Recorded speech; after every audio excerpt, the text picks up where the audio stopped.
William Wymark Jacobs, The Monkey's Paw, Part 1. Without, the night was cold and wet, but in the small parlor of the laburnum villa the blinds were drawn and the fire burned brightly.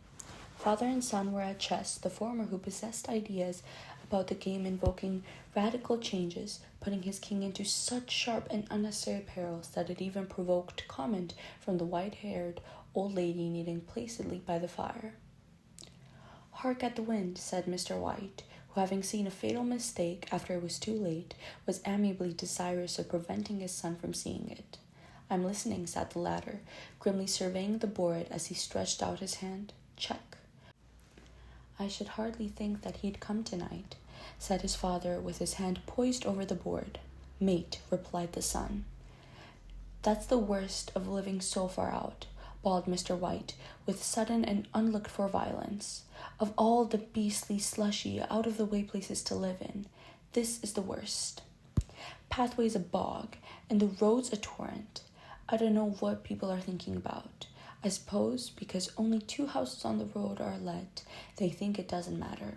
"Never mind, dear," said his wife soothingly. "Perhaps you'll win the next one." Mr. White looked up sharply, just in time to intercept a knowing glance between mother and son. The words died away on his lips, and he hid a guilty grin in his thin grey beard. "There he is," said Herbert White, as the gate banged too loudly, and heavy footsteps came toward the door. The old man rose with hospitable haste, and opening the door was heard condoling with the new arrival. The new arrival also condoled with himself, so that Mrs. White said "tut, tut," and coughed gently as her husband entered the room, followed by a tall, burly man, beady of eye and rubicund of visage. "Surgeon Major Morris," he said, introducing himself.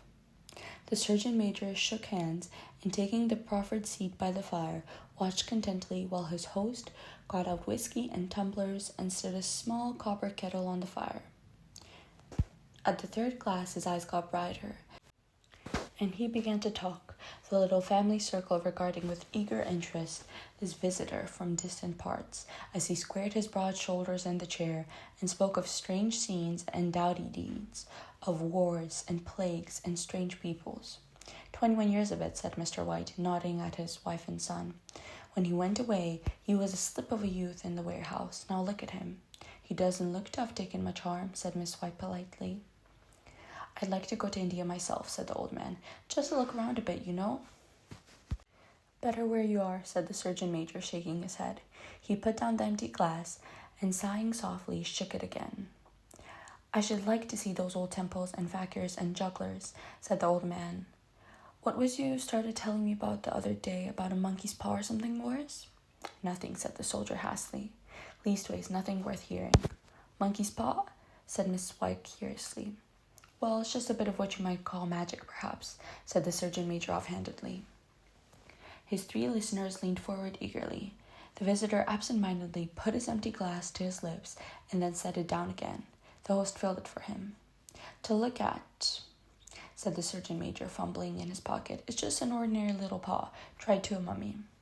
He took something out of his pocket and proffered it. Miss White drew back with a grimace, but her son, taking it, examined it curiously. "And what is there special about it?" inquired Mr. White, as he took it from his son, and having examined it, placed it upon the table. "It has a spell put on it by an old fakir," said the surgeon major, "a very holy man. He wanted to show that fate ruled people's lives, and that those who interfered with it did so to their sorrow. He put a spell on it so that 3 separate men could each have 3 wishes from it." His manner was so impressive that his hearers were conscious that their light laughter jarred somewhat. "Well, why don't you have 3, sir?" said Herbert White cleverly. The soldier regarded him in the way that middle age is wont to regard presumptuous youth. "I have," he said quietly, and his blotchy face whitened. "And did you really have the 3 wishes granted?" asked Miss White. "I did," said the surgeon major, and his glass tapped against his strong teeth. "And has anyone else wished?" inquired the old lady. "The first man had his 3 wishes, yes," was the reply.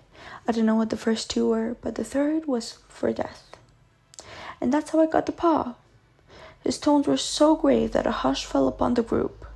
"If you've had your 3 wishes, it's no good to you now, then, Morris," said the old man at last. "What do you keep it for?" The soldier shook his head. "Fancy, I suppose," he said slowly. "If you could have another 3 wishes," said the old man, eyeing him keenly, "would you have them?" "I don't know," said the other. "I don't know." He took the paw and, dangling it between his front finger and thumb, suddenly threw it upon the fire.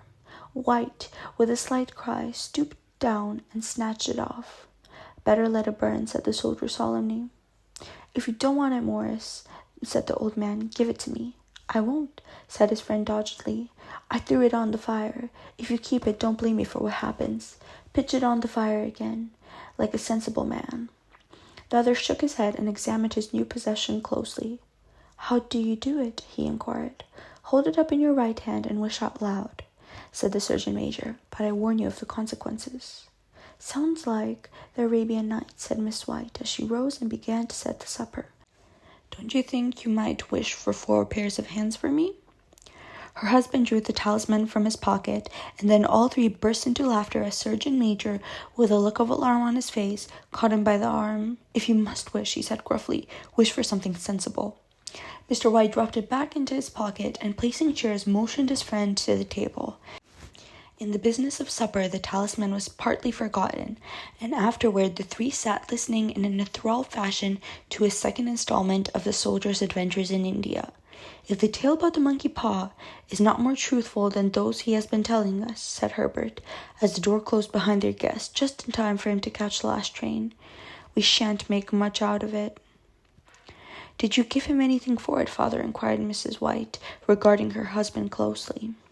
"A trifle," he said, coloring slightly. "He didn't want it, but I made him take it, and he pressed me again to throw it away." "Likely," said Herbert, with a pretended horror. "Why, we're going to be rich and famous and happy. Wish to be like an emperor, father, to begin with. Then you can't be henpecked." He darted round the table, pursued by the malignant Miss White, armed with an antimacassar. Mr. White took the paw from his pocket and eyed it dubiously. "I don't know what to wish for, and that's a fact," he said slowly. "It seems to me I've got all I want." "If you've only cleared the house, you'd be quite happy, wouldn't you?" said Herbert, with his hand on his shoulder. "Well, wish for £200 then. That'll just do it." His father, smiling shamefacedly at his own credulity, held up the talisman as his son, with a solemn face somewhat marred by a wink at his mother, sat down at the piano and struck a few impressive chords. "I wish for £200, said the old man distinctly. A fine crash from the piano greeted the words, interrupted by a shuddering cry from the old man. His wife and son ran toward him. "It moved," he cried, with a glance of disgust at the object as it lay on the floor. "As I wished, it twitched in my hand like a snake." "Well, I don't see the money," said his son, as he picked it up and placed it on the table, "and I bet I never shall." "It must have been your fancy, father," said his wife, regarding him anxiously. He shook his head. "Never mind, though. There's no harm done, but it gave me a shock all the same." They sat down by the fire again, while the 2 men finished their pipes. Outside, the wind was higher than ever, and the old man started nervously at the sound of a door banging upstairs. A silence unusual and depressing settled upon all 3, which lasted until the old couple rose to retire for the night. "I expect you'll find cash tied up in a big bag in the middle of your bed," said Herbert as he bade them good night, "and something horrible squatting up on top of the wardrobe watching you as you pocket your ill-gotten gains." He sat alone in the darkness, gazing at the dying fire and seeing faces in it.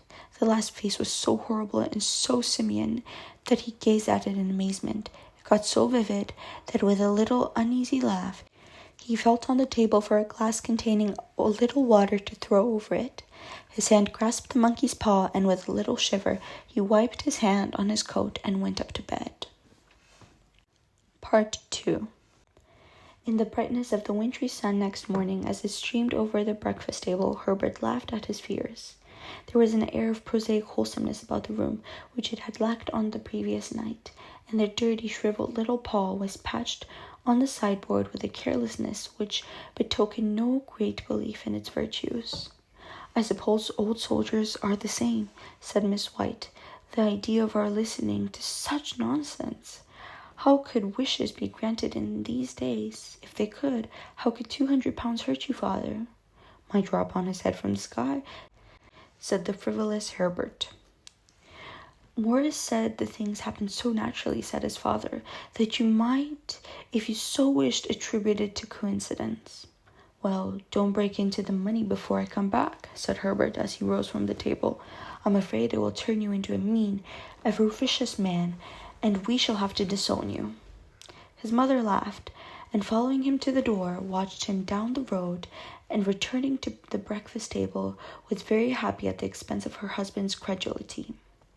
All of which did not prevent her from scurrying to the door at the postman's knock, nor prevent her from referring somewhat shortly to retired surgeon majors of bibulous habits when she found that the post brought a tailor's bill. Herbert will have some more of his funny remarks, I expect, when he comes home, she said, as they sat at dinner. I dare say, said Mr. White, pouring himself out some beer, but for all that the things moved in my hand. That I'll swear to. You thought it did, said the old lady soothingly.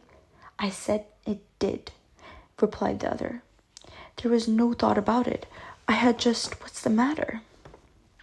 His wife made no reply. She was watching the mysterious movements of a man outside, who, peering in an undecided fashion at the house, appeared to be trying to make up his mind to enter. In mental connection with 200 pounds, she noticed that the stranger was well dressed and wore a silk hat of glossy newness. 3 times he paused at the gate, and then walked on again. The 4th time he stood with his hand upon it, and then with sudden resolution flung it open and walked up the path. Miss White at the same moment placed her hands behind her and scurriedly unfastened the strings of her apron, put that useful article of apparel beneath the cushion of her chair. She brought the stranger, who seemed ill at ease, into the room. He gazed at her furtively and listened in a preoccupied fashion as the old lady apologized for the appearance of the room and her husband's coat, a garment which he usually reserved for the garden. She then waited as patiently as her sex would permit for him to broach his business, but he was at first strangely silent. I was asked to call, he said at last, and stooped and picked a piece of cotton from his trousers. I come for Ma and Maggins, the old lady startled. Is anything the matter? She said breathlessly. Has anything happened to Herbert? What is it? What is it? Her husband interposed. There, mother, he said hastily. Sit down and don't jump to conclusions. You've not brought bad news, I'm sure, sir. He eyed the other wistfully. I'm sorry, began the visitor. Is he hurt? Demanded the mother. The visitor bowed in assent. Badly hurt, he said quietly, but he's not in any pain.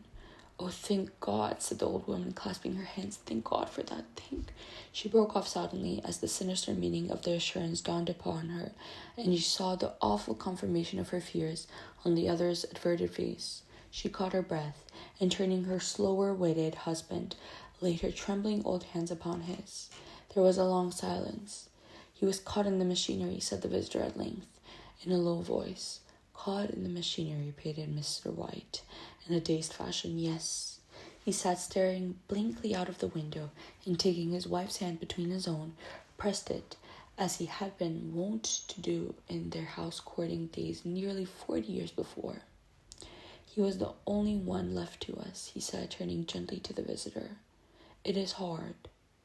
The other coughed, and rising walked slowly to the window. The firm wished me to convey their sincere sympathy with you in your great loss, he said, without looking round.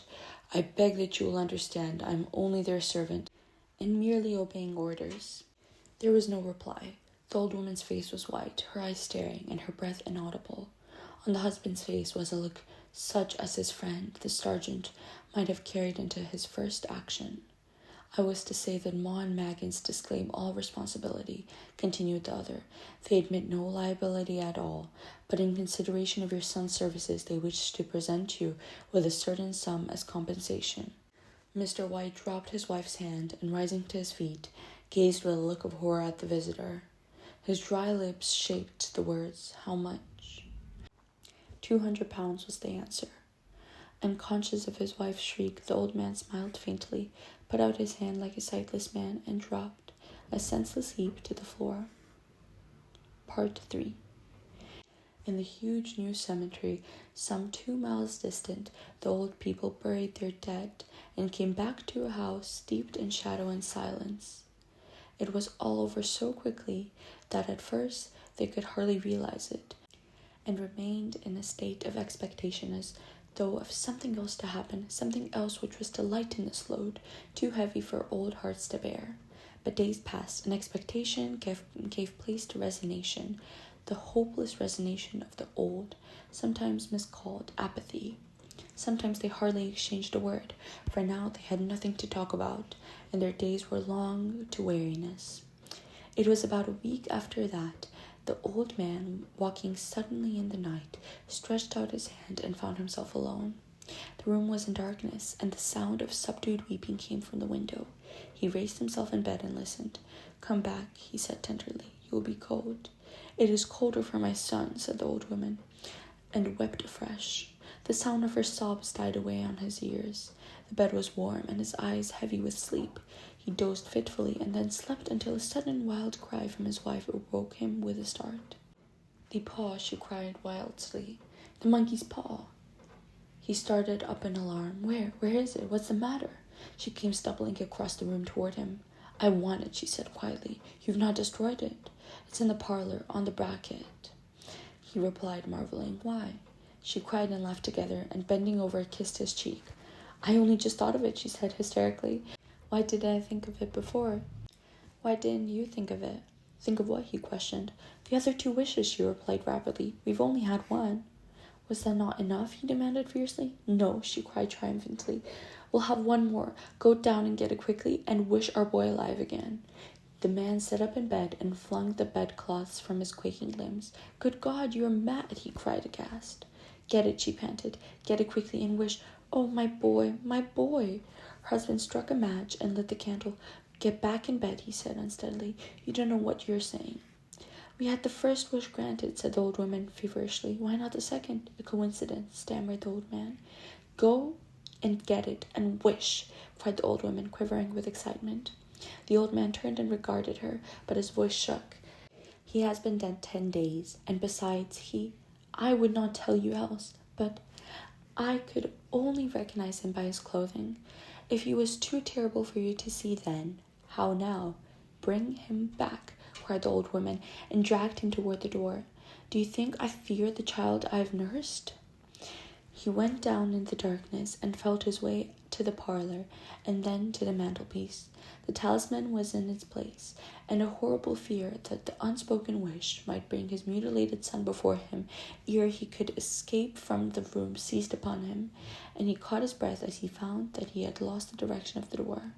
His brow cold with sweat, he felt his way round the table and groped along the wall until he found himself in the small passage with the unwholesome thing in his hand.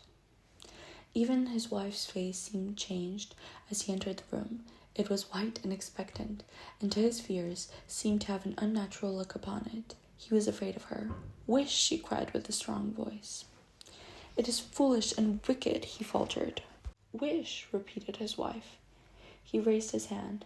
"I wish my son alive again." The talisman fell to the floor, and he regarded it fearfully. Then he sank trembling into a chair as the old woman with burning eyes walked to the window and raised the blind. He sat until he was chilled with cold, glancing occasionally at the figure of the old woman peering through the window. The candle end, which had burnt below the rim of the china candlestick, was throwing pulsating shadows on the ceiling and walls, until with a flicker larger than the rest it expired. The old man, with an unspeakable sense of relief at the failure of the talisman, crept back into his bed, and a minute or 2 afterward the old woman came silently and apathetically beside him. Neither spoke, but both lay silently, listening to the ticking of the clock. A stair creaked, and a squeaky mouse scurried noisily through the wall. The darkness was oppressive, and after lying for some time, screwing up his courage, the husband took the box of matches and, striking one, went downstairs for a candle. At the foot of the stairs the match went out, and he paused to strike another, and the same moment with a knock, so quiet and stealthy as to be scarcely audible, sounded on the front door. The matches fell from his hand. He stood motionless, his breath suspended until the knock was repeated. Then he turned and fled swiftly back to his room and closed the door behind him. A third knock sounded through the house. "What's that?" cried the old woman, starting up. "A rat," said the old man, in shaking tones. "A rat. It passed me on the stairs." His wife sat up in bed listening. A loud knock resounded through the house. "It's Herbert," she screamed. "It's Herbert." She ran to the door, but her husband was before her, and catching her by the arm, held her tightly. "What are you going to do?" he whispered hoarsely. "It's my boy, it's Herbert," she cried, struggling mechanically. "I forgot it was 2 miles away. What are you holding me for? Let go, I must open the door." "For God's sake, don't let it in," cried the old man, trembling. "You're afraid of your own son," she cried, struggling. "Let me go. I'm coming, Herbert, I'm coming." There was another knock and another. The old woman, with a sudden wrench, broke free and ran from the room. Her husband followed to the landing and called after her appealingly as she scurried downstairs. He heard the chain rattle back at the bottom, bolt drawn slowly and stiffly from the socket. Then the old woman's voice, strained and panting. "The bolt," she cried loudly. "Come down, I can't reach it." But her husband was on his hands and knees, groping wildly on the floor in search of the paw. If he could only find it before the thing outside got in. A perfect fusillade of knocks reverberated through the house, and he heard the scraping of a chair as his wife put it down in the passage against the door. He heard the creaking of the bolt as it came slowly back, and at the same moment he found the monkey's paw and frantically breathed his third and last wish. The knocking ceased suddenly, although the echoes of it were still in the house. He heard the chair drawn back and the door opened. A cold wind rushed up the staircase, and a long, loud wail of disappointment and misery from his wife gave him courage to run down to her side and then to the gate beyond. The street lamp flickering opposite shone on a quiet and deserted road. The end.